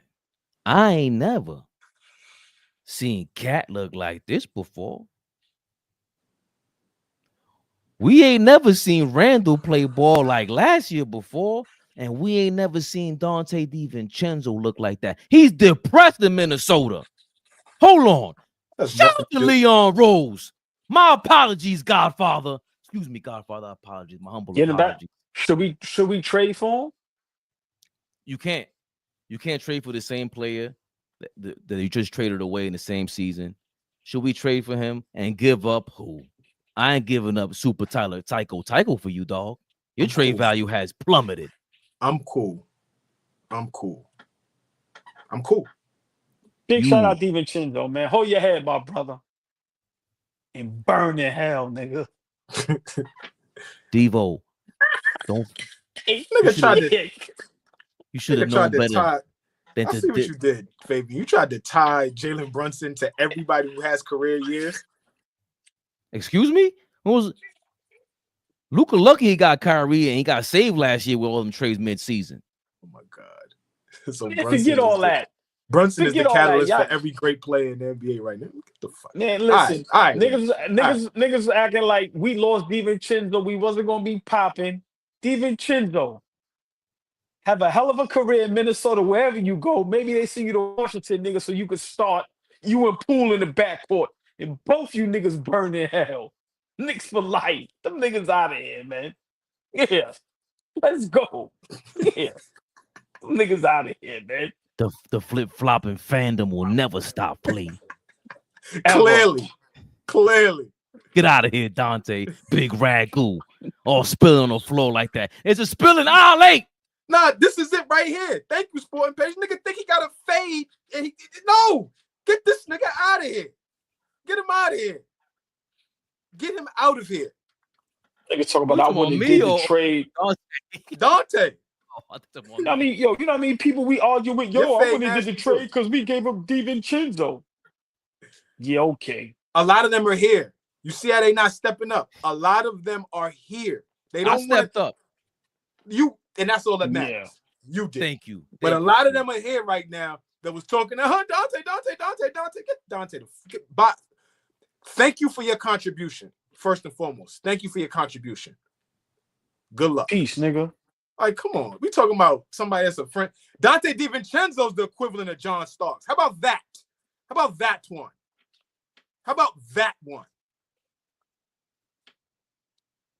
Dante DiVincenzo, man. Get the fuck out of here. Damn. I don't know how to. He did. Yeah, he did something here. He lost Game 7 at home against Indiana. That's what his ass did. He had 40. He had 40. Yeah, we lost. I ain't never let that go. 40. Come on. Niggas lost at home to Indiana to go to the conference finals. That's what he did. Big L. Rest in peace. Get out of here. He said, all right, now you teaching Fleet with the John Starks. Yo, that's crazy. I ain't King Speech. I'll roll with that one. He's a little better than Hubert. Yo, damn. Josh Hart is killing, by the way. I think he's averaging 19, 9, and like shooting 45% from 3 in the last 5 games. John Starks ain't never do that. Let's keep this a buck. Never. He ain't never 9 rebounds. You kidding me? Could never. 1.5 technicals a game. Starks got to the finals, man. So what? And shot I know. Yeah, how you trying to flame Dante in Game 7 when everybody was depleted, but John Starks was over 30 in Game 7? When it mattered most. Finish the sentence. Game 7, where? In Houston after back-to-back losses. Yeah. We were up 3-2. No. Hold on, no. All right, up 3-2. Where though? Where? First round, second round conference final. Where? No, where? I'm asking y'all. He missed the number 2 option, man. I'm just asking y'all a simple question, my brothers. John Starks was dirt. There we go. Yeah. So what is your point? What's your point? My point is Starks was in the finals looking like dog shit. That don't have nothing to do with individual talent. I'm talking about you put them out there individual talent. John Starks, that finals run don't got shit to do with DiVincenzo ass. Starks is busting DiVincenzo ass. That's fine. He ain't busting Josh Hart ass. I promise you that one. Promise you yes, that. He is. Yes, he is. Yes, he is. No. I love Starks and Hart both, man. No. But Starks is busting Josh Hart ass. Nah. I ain't scared of you, Flea. Get out of here with that bullshit, man. I'm Starks with you, is OG. busting Josh Hart ass. I'm picking up Hart before I pick up Starks when they on the baseline. I got to pick my plays for the part. Come on, Josh. Not you, John. Sorry. You gonna argue with John Starks? John might headbutt you. He ain't passing you the ball. I'm going with Josh Hart, man. Oh boy, what kind of cowardly decisions you making right now? Pick one. Josh Hart or John Starks? Stop being a chump. John Starks. Yeah, I ain't stutter. I know who I ain't picking. Dante DiVincenzo. No, Mizak. Mizak is right. We always screaming at the screen. Put Hubert in. Put Rolando Blackman in. Put somebody in the game. Save him from himself. He looks ridiculous right now. Ridiculous. Oh, we got Hart. Starks equal mid. Oh, they going crazy. I call Josh Hart the everything man because he can give you the rebounds, the assists, and scoring now. The truth tellers are popping out on Friday. Because the last time we brought this up, niggas was trying to kill me. Like, oh, John Starks. Get John Starks the fuck out of here, man.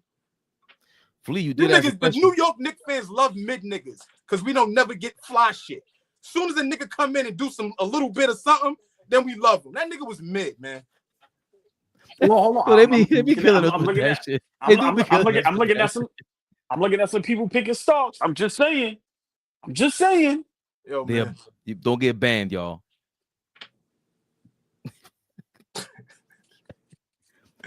Hey, Flea. Right.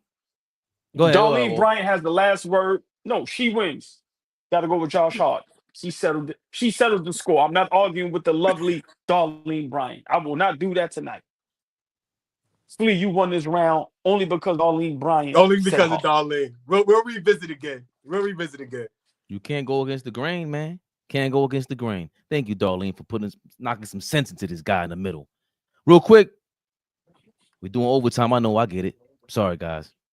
But Flea did bring up who has been the most impressive player so far this season. What happened? Yo, Fish is crazy.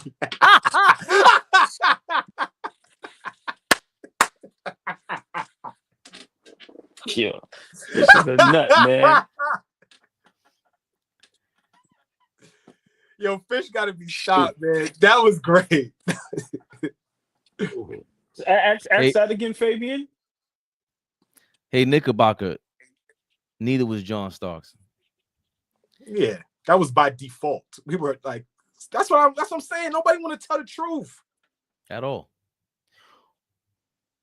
Flea facts. I need a drop for that. Who has been the most impressive player this year?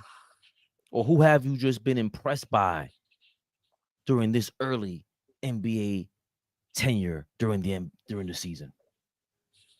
I ain't gonna front. I got a lot of guys, and I thought we could just have a quick discussion about it. Like, there's a lot of guys playing exceptional basketball throughout this first quarter of the season. Things could change, obviously, but guys that are clearly jumping out. Definitely Joker. Definitely Anthony Davis. Definitely Donovan Mitchell. Definitely Karl Anthony Towns. Like, there's a lot of guys. I'm looking at that Houston team. Sengun, Jalen Green. Like, there's a lot of guys right now that I feel like are playing real good basketball, and we spending a lot of time talking about the niggas that's not, right? People want to talk about Embiid and what Philly is doing. They want to talk about the Bucks and how they sputtering out, out of the gates. Dallas is not trying to, is trying to figure it out. Yeah, my nigga Tatum is playing outstanding right now. There's a lot of guys. Shai Gilgeous is playing great back. Like, there's a few guys. De'Aaron Fox, he's like, yo, niggas didn't want to give me an extension. I'm about to go get the big bag. He's going crazy. Like, there's a lot of guys in the NBA right now that we need to focus on who's playing well as opposed to who's stinking it up. They stinking it up. We don't need to talk about you. This is gonna surprise y'all. I can't believe I must say this. LeBron James. LeBron James. Like, nigga have 4 straight triple doubles. Come on, man. The Lakers is 10-4. He's damn near averaging a triple double. I think he's like 2 rebounds short and maybe an assist short. I know I troll and joke a lot, but I have to be honest. The player that surprises me so far this season and is playing great basketball is LeBron James. At this age, you know, I'll pray on his downfall all day. But it's like, yo, man, he's what? Y'all know that ain't no secret. He's a here, truth man. teller when it comes to Braun. Yeah. Can't wait till that nigga retire. Nigga out of here. But all jokes aside, for me, it's LeBron James, and then I agree. OG gonna cry when Braun retires. OG gonna cry. I promise y'all. Nigga, I never drunk a day in my life. I'm popping a bottle, nigga. I'm celebrating. Happy birthday, Jesus. Yeah, get your punk ass out of here. But the other two, I'm gonna go Cat and I'm gonna go Steph Curry. Curry's playing great. Like, also, in just my dark horse, Donovan Mitchell playing great basketball. You got to go with that team record. But if the surprise for me is LeBron James, Cat, and then what Curry and them is doing over there in Golden State. Listen, man, I didn't expect that. So they number 1 in the West right now, right? Are they number 1? They might be. They might that? be. OKC Golden State number 1 in the West right now. Oh, damn. Yeah. Right. I think they 10-5 or something like that. 11-3. OKC 11-3. Guy, I'm sorry, right? Because LeBron lost yesterday. Yeah. So So listen, man, Flea, you made a great point. Yeah, man. Spend some time on the guys that's playing well and not these bums. So for me, LeBron for sure first. Then I'm gonna go Curry, Cat, and definitely Donovan Mitchell. Man, by far, yeah, LeBron's a great point. You mentioned a plethora of players, Flea. De'Aaron Fox going bananas. De'Aaron Fox scored 100 points in 2 games. Bananas. He heard me talking, saying that Indiana won that Halliburton trade. Jesus Christ, is Halliburton talk about not impressive. Garbage out here in these streets, these Indiana streets. But there's one guy, Franz Wagner, you guys brought him up. That's my guy, Franz, the German Ruger. You kidding me? That basketball Guggenheim. Speaking the Deutsch, Flea, don't play with me. Wagner. Come on. But the guy that Joker, come on, MVP. The guy who should be top 5 MVP candidate, especially when he comes back, because we all forgot because he got hurt. Kevin Durant. Damn, he's up there. He's up there too. He's top 5. KD's top 5. Kevin Durant. But this guy, hold on. Go ahead. One more dark horse. We got James Harden. Clippers is over there with they 9-4. It ain't because of him. They playing good basketball, bro. They playing good basketball, bro. Bro, at the end of the game, for the game-winning shot, he couldn't flop, so he fell on the floor like a fish, bro. James Harden is ridiculous out there still. But my guy that's not getting his props, and when he comes back, they're going to see, hold on, is SGA really the MVP here? Chet Holmgren had this team rocking. First game of the season, rocking, Joker. 13 points, 14 rebounds for Isaiah Hartenstein in his first game with the Oklahoma City Thunder. Yo, when that team gets fully helped, they're going to be a good team. Yes, they're going to be a damn good team. They were the number 1 defense by far with Chet in there. They were whole team. It was like a 95 defensive rating. They dropped 17 slots without Chet. That guy's a problem, man. Enough is enough. Enough is enough. Y'all gonna have to learn that guy's name. No, not no DPOY candidate. No, he's the MVP. And nobody's saying this. Nobody has uttered these words. Chet Holmgren is their MVP. He's proven it. Hopefully he gets to come back healthy because we love the Knicks, but we love basketball, as we always say. Somebody agree with you, OG. Teak sports and boxing. Knicks versus Thunder in the finals. I'll tell you. Listen, man. If Chet comes back, we saw what happened. It's a wrap. That kid is different. I know it's probably going under the radar because they're not a good team, but RJ Barrett has played well this year. Oh, thanks for RJ Barrett has just played good basketball. Everything I've been watching from, they're not a good team. Every time I see him, he's playing well. If we're gonna talk RJ Barrett, you got to talk LaMelo Ball. Playing well, right? Melo Ball is top 5 in scoring right now. Melo's averaging like 29 a game. Brandon Miller and LaMelo Ball's a great fourth quarter scorer. I gotta say this about RJ Barrett though, Flea. Who has left the Knicks? Left Tibbs. You know we got all the criticism in the world for Tibbs. Who has left Tibbs and looked great? Dante, garbage. Randall, garbage. IQ, garbage. Cam Reddish, garbage. What you call it? Left him. He looked great. Who? Didn't how did that separation happen? Did Jimmy leave first or did Tibbs leave first? I'm saying from the Knicks. Oh, from the Knicks. I'm sorry. I don't care what he did in Minnesota. We talking okay, about I'm sorry. Knicks I thought you were talking about just his coaching tenure. My fault. Okay, you talking about with the Knicks. Oh. I can't. Different system. He's running the offense over there. He's playing kind of a point guard role. He scored 25. He had like a triple-double against the Lakers. Mm-hmm. Come on, man. I got to give props to RJ. It's not that I was never a fan. Him and Randall was never going to mix. I never understood that. I didn't understand why Tibbs loved Randall like that, and they weren't going to let him go. But he's flourishing out there in Canada, man. Mm-hmm. Back at home. I don't know how to say no Canadian stuff. What you talking about, AllBall? RP just said something that's right. I like that kid. I think he's leading the league in steals right now. Dyson Daniels. He had like he's top too. He's playing well defensively, right? Like I like what he's doing out there. They gotta get rid of Trae Young, bro. It's time. It's time. They got 3 young kids there. Ricochet. It's time. Ricochet might be better than Trae Young. It's time. I don't know where you put Trae Young, but it's time. It's time to go. LB, by the way, yes, I did spend some money at John Stark's dealership. I supported our guy. Who had 19 assists? I don't know. Dyson Daniels had like 5 straight games with like 6 steals. RJ's balling. Darlene has knighted RJ Barrett. But I was thinking about that when RJ was balling. I can't think of anybody that has left the Knicks Tibbs tenure and has looked great. So I say all that to say, Tibbs be right about these things, man. I know we get frustrated with not playing Kolick enough, and Hulk Porty's benched. He didn't even get to play against Phoenix. But Jericho Sims is starting to come around, Flea. Now listen, man. Every time I come back on here, I got a little bit more to say about Son because he's changing my mind gradually. The other day I said he looked competent. Now I'm going to say we can have him out there in spurts. I'm okay. Because he clearly is figuring out how to set a screen, right? Like one thing he can do is set a screen. He gets wide.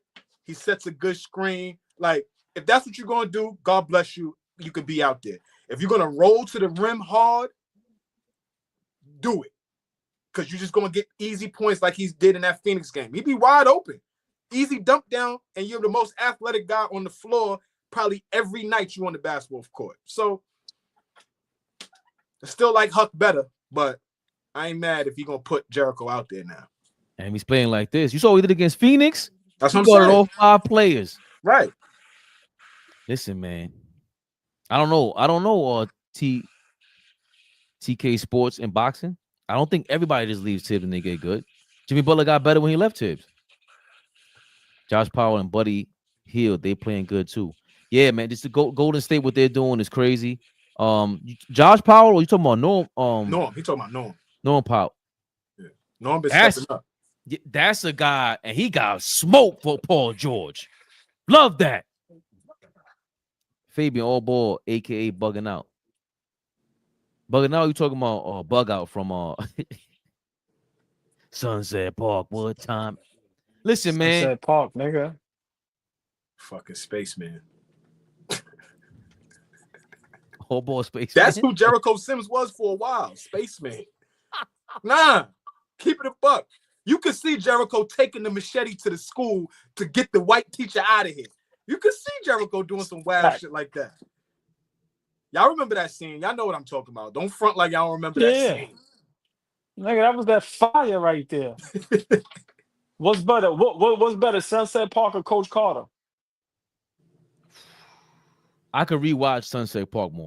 I'm a roll with Sunset Park. Coach Carter, obviously based on a true story, so it's more realistic. But I would much rather Sunset Park because you know where we from, right? We from New York City. You know, it was nostalgic. So I gotta roll Sunset. Giles G, what? I don't know. I don't know what I'm talking about. He just bugged on Dame. He let Dame have it the other day. About time. Sick of Robert Dame. Paul. Oh, damn. Finally, some American shit Robert Paul's never heard of. Go watch Sunset Park, man. It's kind of funny and kind of serious at the same time. Rhea Pearl, right? Rhea Pearl from Cheers is the coach. Damn, I forgot her name. That's crazy. AKA Danny DeVito's wife. Yeah, right? Rhea Pearl, and then my son, Fredro Starr is Shorty Doo-Wop, and then Terrence Howard is Spaceman. What else we got? OG. There's a couple other hitters. Am I missing something? There's a couple other hitters. Remember your man with the goggles that you said took the machete. Oh no. Spaceman took the machete to school, right? Yeah, the man with all right. So Bug, right? But Bug Out was my man. That was my man from the Wood. Remember, he was the brother, the blood. Remember the gang member? Yes. Wait. Yeah. Yes. Yeah. Who would have ever thought that Terrence Howard is really a bug out? He really is a spaceman. Fucking bug out. You ever hear him talk about his Scientology shit and all this? I won't call him a bug out. He's a little different. Nigga crazy. That's what. Yeah.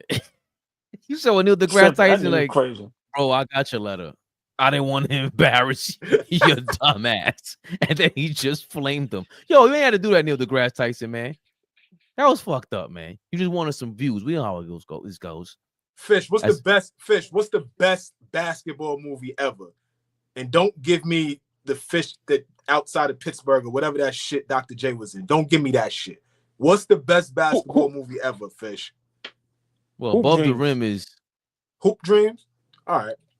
Hoop Dreams is number one, but Above the Rim I watched more than Hoop Dreams. Above the Rim is it's like you talk about Belly not being a good movie. Above the Rim's not a good movie. It's not, but it's better than Belly. Blue Chips is probably Chips is that fire. Yeah, that's that fire. Blue Chips is up there.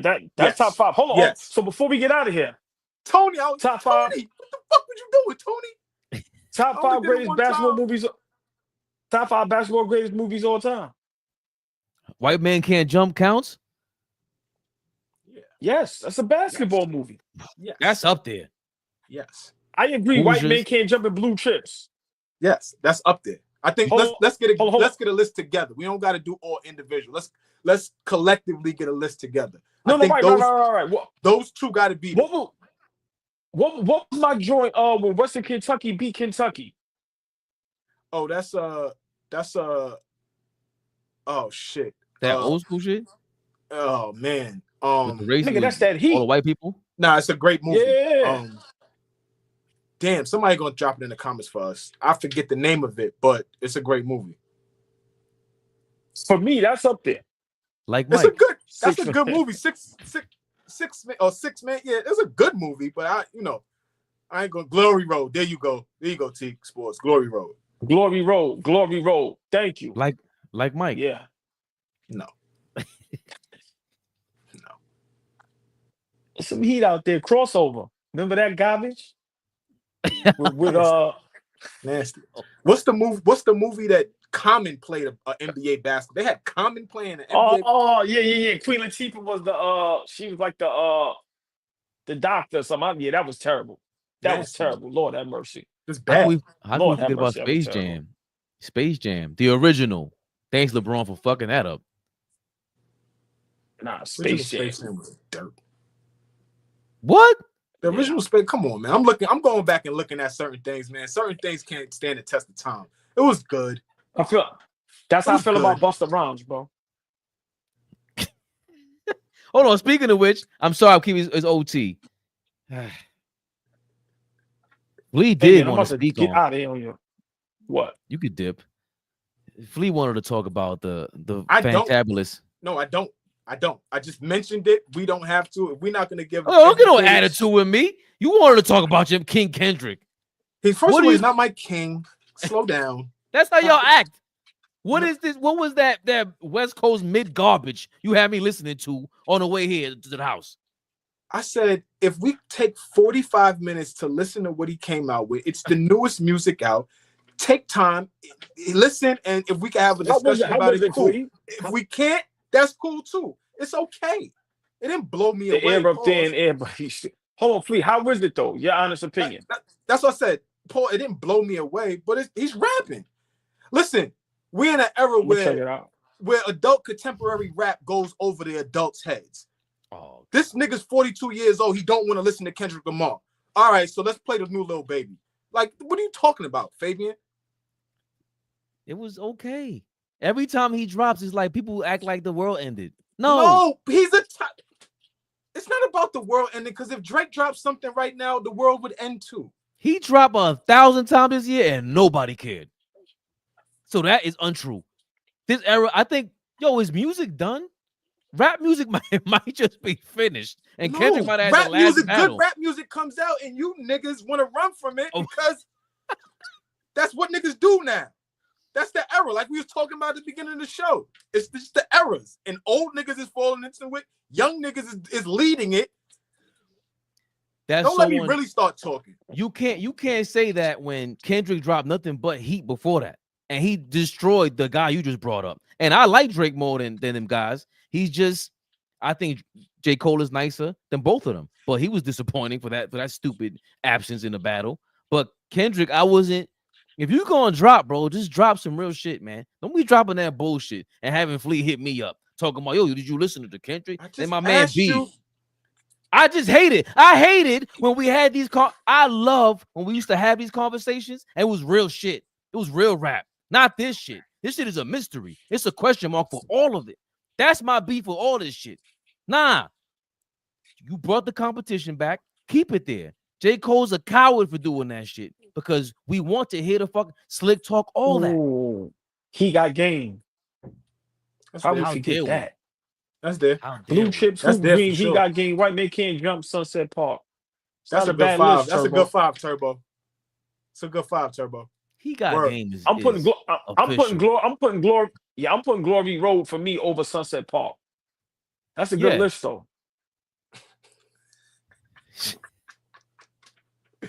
You can't run. You'll never be able to live that down.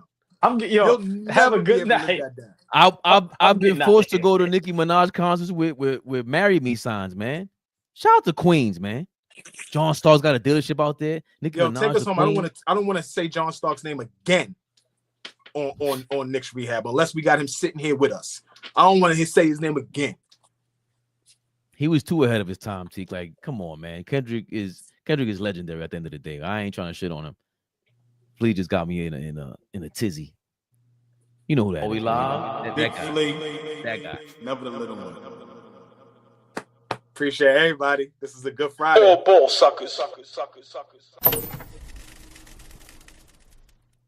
Hey, man. Big shout out my man. Zion out there eating them po' boy sandwiches, man. Wild beignets. Extra powder. Fat ass. Yo.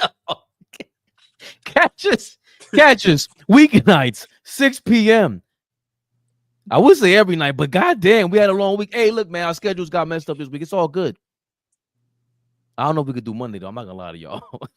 Monday sounds questionable too. It's a long week. No, Monday is good for me. We'll talk offline about our schedule, y'all. We appreciate everybody in the chat. Appreciate everybody tapping in.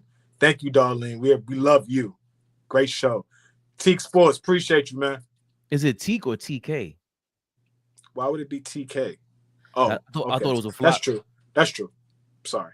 And you said I don't understand double entendres in the come on, man. What's going on? You thought I was falling off or something, man? How dare you? Raven. Tap in, man. You know we be AllBall TV. They scared, but I'm not. They don't like comentario. Y suscribe.